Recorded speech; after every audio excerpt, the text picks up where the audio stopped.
Hi friends, Sarika recipe मराठीमध्ये तुमचं खूप खूप स्वागत आहे। आज आपण मस्त अशी मऊ लुसलुशीत सुटसुटीत एकदम मोकळी मोकळी साबुदाणा खिचडी कशी करायची ते पाहणार आहे। तुम्ही कोणत्याही उपवासला तुमच्या अशी मस्त अशी साबुदाणा खिचडी बनवू शकता। तुम्ही जर साबुदाणा भिजवायला विसरलात तर तुम्ही अशी झटपट अशी साबुदाणा खिचडी बनवू शकता। मऊ लुसलुशीत एकदम छान अशी, अजिबात चिकट होत नाही बघा। तर चला वेळ न घालवता व्हिडिओला सुरुवात करूया। जर तुम्ही साबुदाणा भिजवायला जर विसरला तर असा कढईमध्ये घालून छान असा तो थोडासा परतून घ्यायचा। म्हणजे असा परतला की साबुदाणा फुलतो छान असा।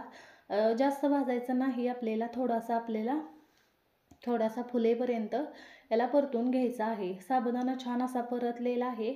आता तो प्लेटमध्ये काढून छान असं मी थंड करून घ्यायचा आहे। बघा इथे साबुदाणा आपल्याला पूर्णपणे थंड होऊ द्यायचा आहे। मी ह्या प्लेटमध्ये ठेवून छान असा पूर्णपणे थंड करून घेणार आहे। साबुदाणा थंड झालेला आहे। मी एका ह्याला बाउलमध्ये काढून घेते आणि याला बघा असं पाणी घालून पहिला स्वच्छ धुवून घेणार आहे। याच्यामध्ये भरपूर असं मी पाणी घालून घेते। सर्वप्रथम धुवून घ्यायचं आहे।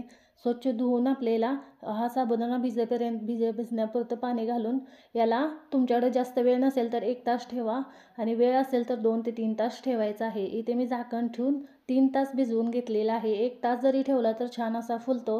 3 तासानंतर बघा साबुदाणा छान असा मऊ एकदम छान असा भिजलेला आहे। तुम्ही बघू शकता छान असा मस्त एकदम सुटसुटीत छान असा झालेला आहे, बघू शकताय तुम्ही। आणि याची आता आपण खिचडी बनवणार आहे। बघा मस्त असा भिजलेला आहे। 3 तासानंतर जर तुम्ही साबुदाणा भिजवायला विसरलात तर या पद्धतीने तुम्ही बनवू शकता। इथे बघा लोखंडाची कढई ठेवलेली आहे। छान अशी यामध्ये आपली खिचडी छान अशी सगळीकडे परतली जाते बघा, लवकर भाजली जाते। त्यामुळे मी लोखंडाची कढई ठेवलेली आहे। त्यामध्ये 1 छोटा चमचा तेल घातलेला आहे। त्यामध्ये 3 ते 4 मी हिरव्या मिरच्या घातलेल्या आहेत। मिरची छान अशी आपली परतलेली आहे 2 मिनिटं। त्यामध्ये एक मीडियम आकाराचा बटाटा मी असा एकदम बारीक असा कट करून घेतलेला आहे। आणि मिरची आणि बटाटा छान असा आपल्याला परतून घ्यायचा आहे। कमी तेलात छान अशी आपण खिचडी बनवणार आहे।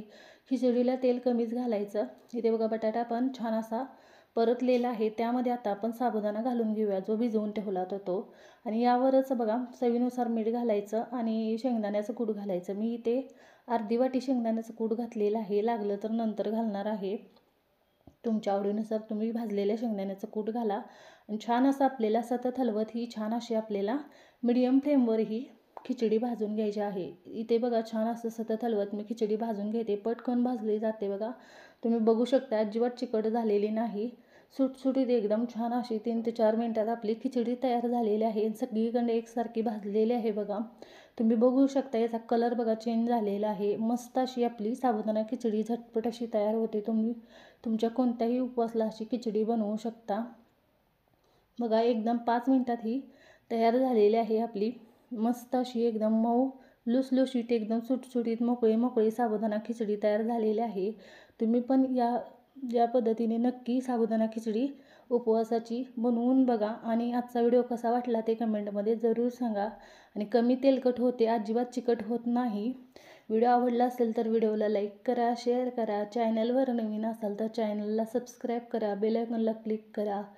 व्हिडिओ पाहिल्याबद्दल धन्यवाद।